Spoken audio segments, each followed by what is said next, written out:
Hello friends, पिछले video में हमने कंप्यूटर के मोस्ट इम्पॉर्टेंट 50 MCQ के बारे में डिस्कस किया था और आज की इस वीडियो में हम कंप्यूटर के इंटरनेट से रिलेटेड 50 MCQ के बारे में डिस्कस करेंगे जो आप लोगों के लिए मोस्ट इम्पॉर्टेंट MCQ होंगे। अगर आप लोग किसी भी एग्ज़ाम की तैयारी कर रहे हो या फिर कंप्यूटर से रिलेटेड किसी भी एग्ज़ाम की तैयारी कर रहे हो तो आप लोगों के लिए यह वीडियो मोस्ट इम्पॉर्टेंट वीडियो होगा। अगर इंटरनेट से रिलेटेड कोई भी क्वेश्चन आपके सामने आता है तो आप लोग बहुत ही आसानी से उस क्वेश्चन का आंसर दे सकते हो। तो चलिए हम अपने इस वीडियो को शुरू करते हैं। तो पिछले वीडियो का हमारा लास्ट क्वेश्चन था कि ओरेकल क्या है, यानी कि जो ओरेकल है, ओरेकल क्या है? Operating system, word processor software या डाटाबेस सॉफ्टवेयर। तो जो ओरेकल होता है, ओरेकल हमारा ना ऑपरेटिंग सिस्टम है और ना वर्ड प्रोसेसर सॉफ्टवेयर है। ओरेकल हमारा डाटाबेस सॉफ्टवेयर होता है और इसका करेक्ट आंसर हमारा ऑप्शन नंबर सी था। और आज की इस वीडियो का पहला क्वेश्चन है कि इंटरनेट क्या है, यानी कि व्हाट इज इंटरनेट, इंटरनेट क्या है? तो ऑप्शन नंबर ए एक नेटवर्क है या विभिन्न नेटवर्क का एक विशाल संग्रह है या लोकल एरिया नेटवर्क का इंटरकनेक्शन है या फिर option number D wide area network का इंटरकनेक्शन है।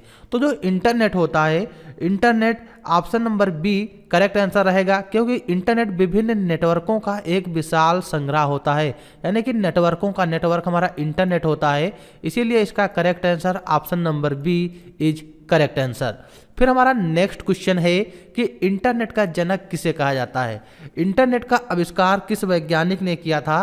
तो जो इंटरनेट का जनक है, इंटरनेट का जनक बिंट सर्फ को माना जाता है। Option number A is correct answer. और जो टिम बर्नर्स-ली हैं, टिम बर्नर्स-ली ने WW का आविष्कार किया था। और यहाँ पे जो रे टॉमलिंसन है, रे टॉमलिंसन 1971 में ईमेल का आविष्कार किया था।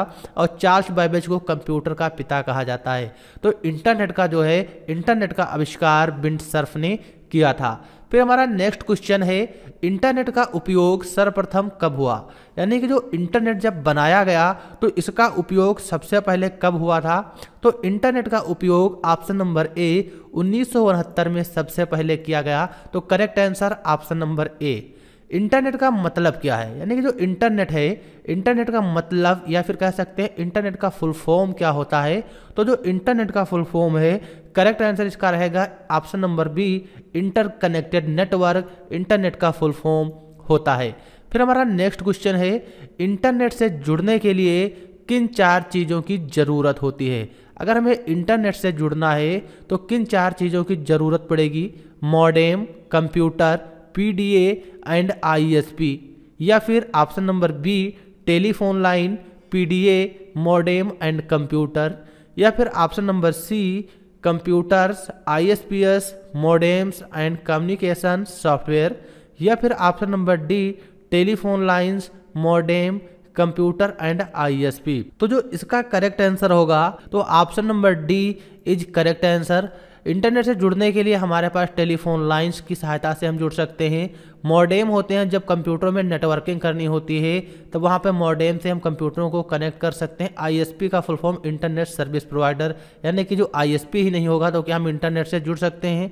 जो हमें सर्विस देता है इंटरनेट से जुड़ने की, जब वो ही नहीं होगा तो क्या हम इंटरनेट से जुड़ सकते हैं? नहीं जुड़ सकते। तो इसका correct answer option number D. फिर हमारा नेक्स्ट क्वेश्चन है भारत में जनता के लिए इंटरनेट कब उपलब्ध हुआ था, यानी कि भारत में जो इंटरनेट था जनता के लिए कब पब्लिक किया गया? तो इसका जो करेक्ट आंसर होगा ऑप्शन नंबर डी 15 अगस्त 1995 को भारत में पब्लिक के लिए, यानी कि जनता के लिए इंटरनेट सेवा शुरू की गई थी।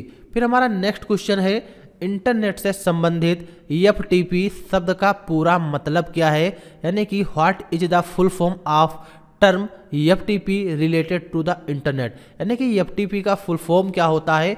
तो इसका जो करेक्ट आंसर होगा, करेक्ट आंसर होगा option number C file transfer protocol, ये FTP का फुल फॉर्म होता है। फिर हमारा नेक्स्ट क्वेश्चन है किस सदी को सूचना क्रांति की सदी कहा जाता है, यानी कि किस सदी को सूचना क्रांति की सदी कहा जाता है, जहां पर हम सूचनाओं को एक स्थान से दूसरे स्थान बहुत ही कम समय में सेंड कर सकते हैं या फिर भेज सकते हैं। तो इसका जो करेक्ट आंसर होगा 2021, option number D is correct answer. 2021 को सूचना क्रांति की सदी कहा जाता है। फिर हमारा नेक्स्ट क्वेश्चन है, इंटरनेट पर अपनी वेबसाइट बनाने वाली पहली भारतीय राजनीतिक पार्टी कौन है? यानी कि इंटरनेट पर सबसे पहले अपनी वेबसाइट किस पार्टी ने बनाया? तो इसका जो करेक्ट आंसर होगा option number B, Bharatiya Janata party ने इंटरनेट पर सबसे पहली अपनी राजनीति पार्टी बनाई थी। फिर नेक्स्ट क्वेश्चन है, इंटरनेट पर एक सर्वर से सूचना प्राप्त करने की कंप्यूटर की प्रक्रिया को किस रूप में जाना जाता है? यानी कि क्वेश्चन के कहने का तात्पर्य यह है कि इंटरनेट पर अगर हम एक सर्वर से सूचना प्राप्त करते हैं तो उस प्रक्रिया को क्या कहा जाएगा? तो इसका जो करेक्ट आंसर होगा ऑप्शन नंबर डी, यानी कि उस प्रक्रिया को हम डाउनलोडिंग कहते हैं। जैसे कि हम इंटरनेट पर कोई भी सूचना देखें या पढ़ें या फिर कुछ करें तो वो चीज़ें डाउनलोडिंग के अंतर्गत आती हैं। तो यहाँ पर जो इंटरनेट पर एक सर्वर से सूचना हम लोग प्राप्त करते हैं तो कंप्यूटर की प्रक्रिया को डाउनलोडिंग के रूप में जाना जाता है। फिर हमारा नेक्स्ट क्वेश्चन है, इंटरनेट पर एक वेब पेज से दूसरे वेब पेज पर जाना क्या कहलाता है? यानी कि जब हम इंटरनेट पर एक वेब पेज पे हैं, किसी दूसरी वेब पेज पे जाते हैं तो उस प्रक्रिया को क्या कहा जाता है? तो इसका जो करेक्ट आंसर होगा option number C, browsing. Browsing is correct answer. एक वेब पेज से दूसरे वेब पेज पर जाना ब्राउजिंग कहलाता है। फिर नेक्स्ट क्वेश्चन है, www का मतलब क्या है? यानी कि www स्टैंड फॉर, या फिर कह सकते हैं कि www का फुल फॉर्म क्या होता है?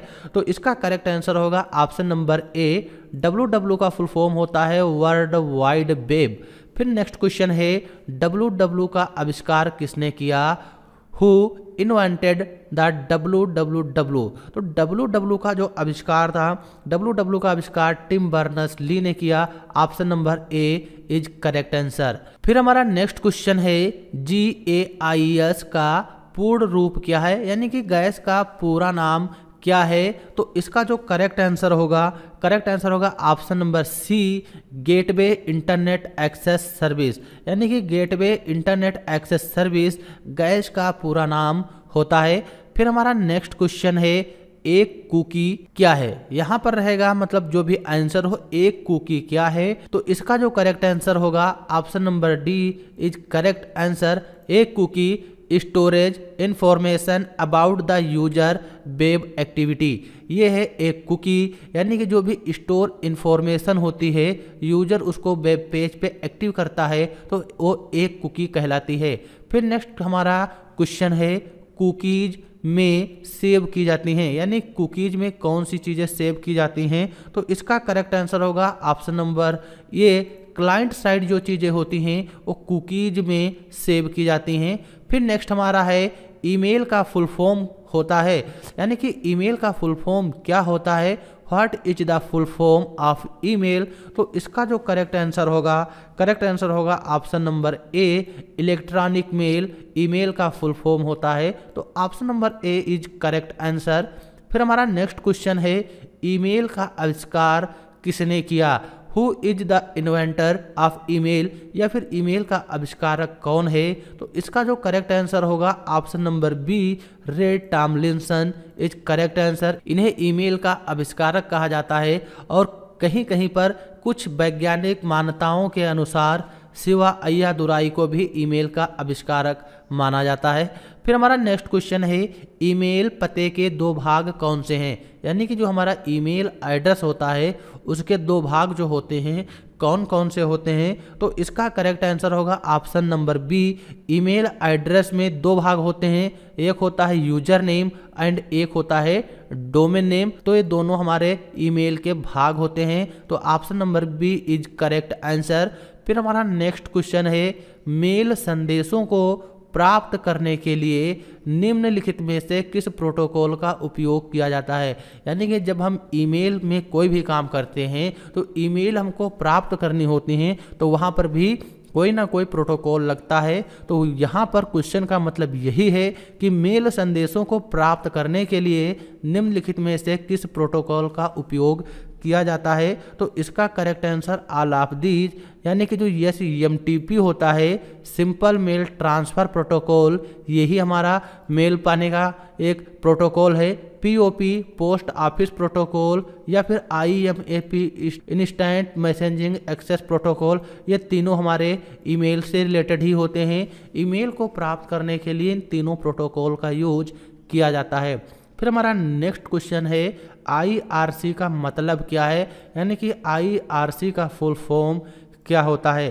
तो इसका करेक्ट आंसर होगा option number D, internet relay chat is correct answer. ये IRC का फुल फॉर्म होता है। फिर हमारा नेक्स्ट क्वेश्चन है इंटरनेट पर काम करता है, यानी कि इसमें से कौन सा है जो इंटरनेट पे काम करता है। तो इसका correct answer option number B, internet जो होता है पैकेट स्विचिंग पर काम करता है। तो इसीलिए इसका correct answer option number C is correct answer. फिर हमारा नेक्स्ट क्वेश्चन है इंटरनेट पर उपलब्ध सॉफ्टवेयर बग की निःशुल्क मरम्मत को क्या कहा जाता है। Free of cost repair of the software bug available at internet is called. तो इस क्वेश्चन का जो करेक्ट आंसर होगा option number D, patch. Patch is correct answer. Patch एक ऐसा है जो इंटरनेट पर उपलब्ध सॉफ्टवेयर बग की निःशुल्क मरम्मत को ठीक करता है। फिर नेक्स्ट क्वेश्चन है हमें इंटरनेट कौन प्रदान करता है। जो इंटरनेट है, इंटरनेट को हमें कौन देता है। तो ऑप्शन नंबर ए HTTP या ऑप्शन नंबर बी TCP या ऑप्शन नंबर सी FTP या option number D ISP।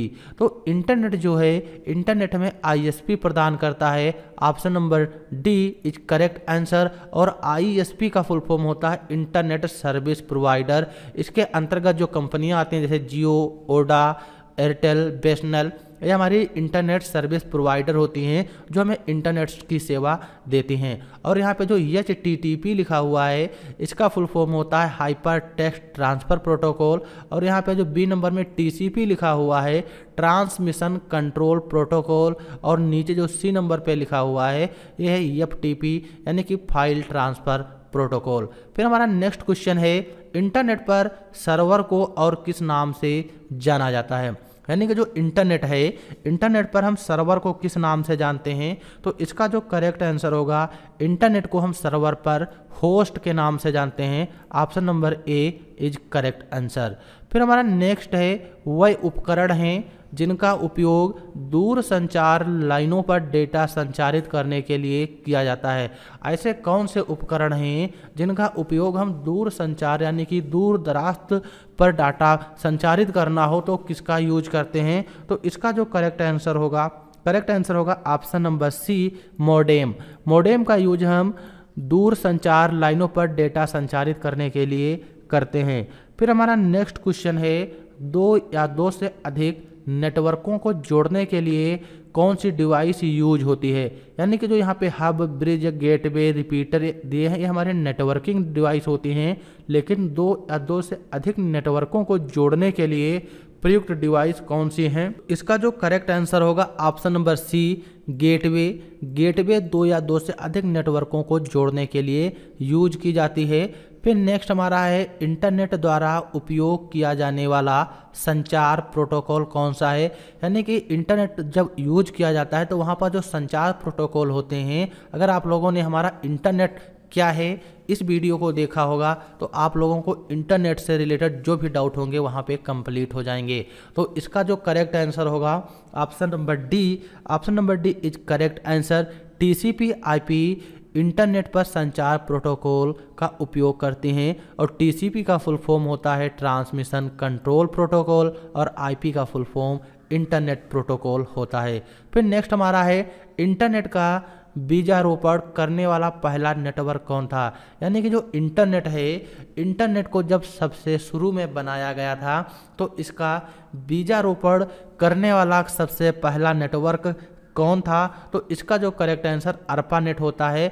Internet को ही सबसे पहले ARPANET के नाम से जाना जाता था। तो इसका correct answer option number A is correct answer. फिर हमारा नेक्स्ट क्वेश्चन है निजी नेटवर्क के लिए बनाया गया स्थायी या प्रतिबंधित संचार नेटवर्क को किस रूप में जाना जाता है? यानी कि जो निजी नेटवर्क होते हैं उनको हम स्थायी या प्रतिबंधित संचार नेटवर्क को किस रूप में जानते हैं? Option number A local net, या ऑप्शन नंबर बी इंटरनेट, या option number C web net, या फिर ऑप्शन नंबर डी अल्ट्रानेट। तो इसका जो करेक्ट आंसर होगा, इसका करेक्ट आंसर होगा ऑप्शन नंबर बी इंटरनेट।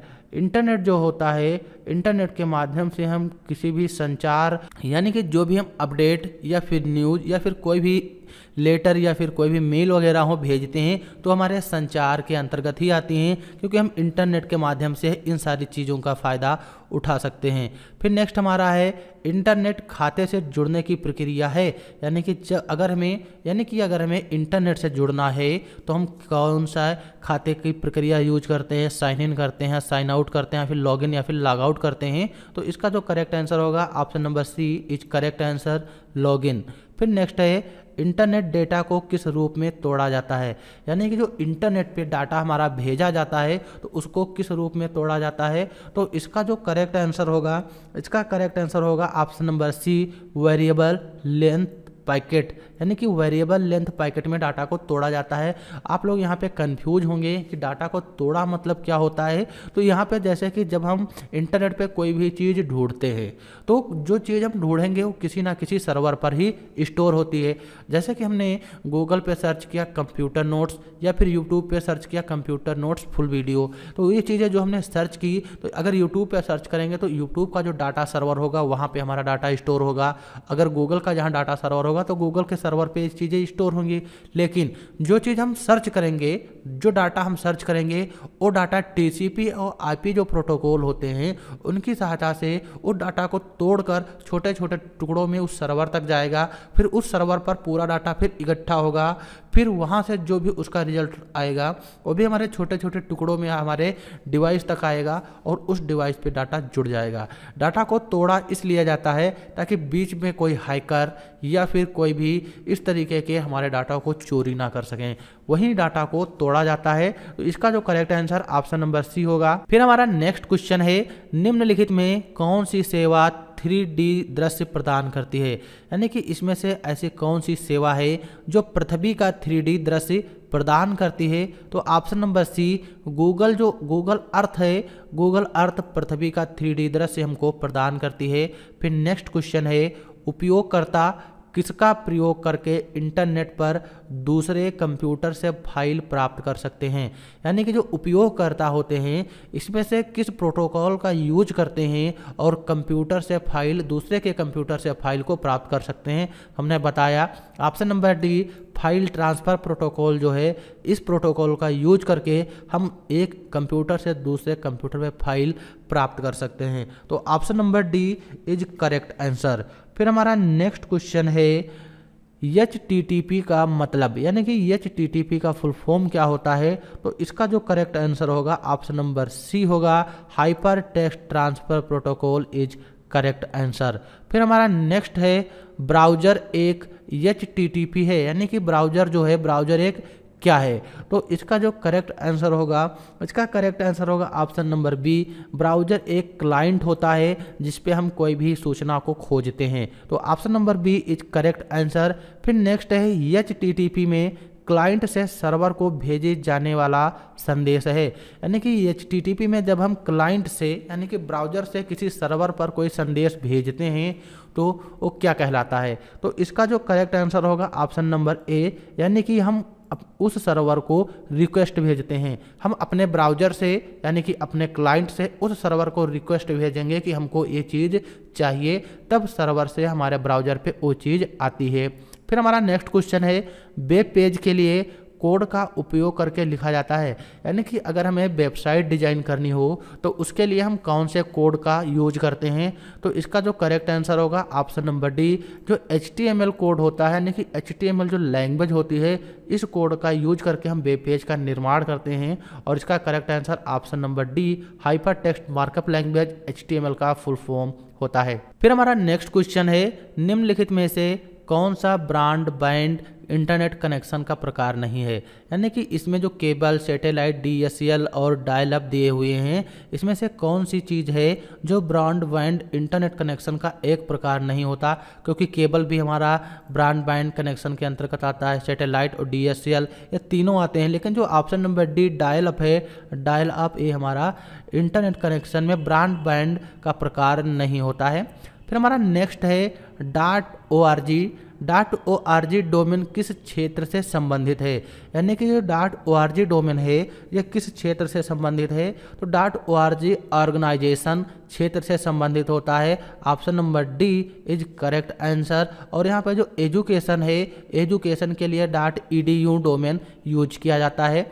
फिर यहाँ पे नेक्स्ट है एक शैक्षणिक संस्थान के डोमेन नाम में आमतौर पर निम्नलिखित होते हैं। वही क्वेश्चन आ गया जो हमने यहाँ पे एजुकेशन के लिए बताया। तो जो एजुकेशन यानी कि या फिर कह सकते हैं शैक्षिक संस्थान, जहाँ पर डोमेन आमतौर पर किस नाम से होते हैं, तो .edu यानी कि एजुकेशनल डोमेन होते हैं। तो option number B is correct answer. फिर हमारा नेक्स्ट क्वेश्चन है वेब पेज में एक शब्द जिस पर क्लिक करने से दूसरा दस्तावेज खुलता है। तो आप लोगों ने देखा होगा जब हम किसी भी वेबसाइट पे काम करते हैं, किसी भी वेबसाइट से कोई नोट्स वगैरह पढ़ते हैं, वहाँ पर अगर किसी दूसरे वर्ड पे क्लिक कर देंगे जहाँ पे वो वर्ड किसी ब्लू कलर से दिखाई देगा या फिर रेड कलर से या फिर वो बोल्ड वगैरह कुछ इस तरीके से होता है, तो वहाँ पर हाइपर लिंक लगी होती, यानी कि हाइपर लिंक पे हम क्लिक करेंगे तो हम किसी दूसरे दस्तावेज पे पहुँच जाएंगे। Option number C is correct answer. फिर नेक्स्ट है वेब पेज को पुनः लोड करने के लिए कौन सा बटन दबाएं। यानी कि जो वेबसाइट होगा, वेब पेज जब ओपन होता है, अगर हम उसको रिलोड करना चाहें यानी कि उसको पुनः लोड करना चाहें, तो इसके लिए हम कौन सी बटन का यूज करते हैं, तो इसका जो करेक्ट आंसर होगा ऑप्शन नंबर डी, यानी कि हम उसके लिए रिफ्रेश करते हैं। फिर हमारा नेक्स्ट क्वेश्चन है एक वेबसाइट के एड्रेस को किस रूप में जाना जाता है। यानी कि जो वेबसाइट होती है, वेबसाइट के उस एड्रेस को हम किस रूप में जानते हैं, तो इसका जो करेक्ट आंसर होगा, इसका करेक्ट आंसर होगा option number A URL। URL is correct answer. Website के एड्रेस को हम URL के नाम से जानते हैं। फिर हमारा नेक्स्ट क्वेश्चन है लॉगिन नाम और पासवर्ड के सत्यापन को किस रूप में जाना जाता है।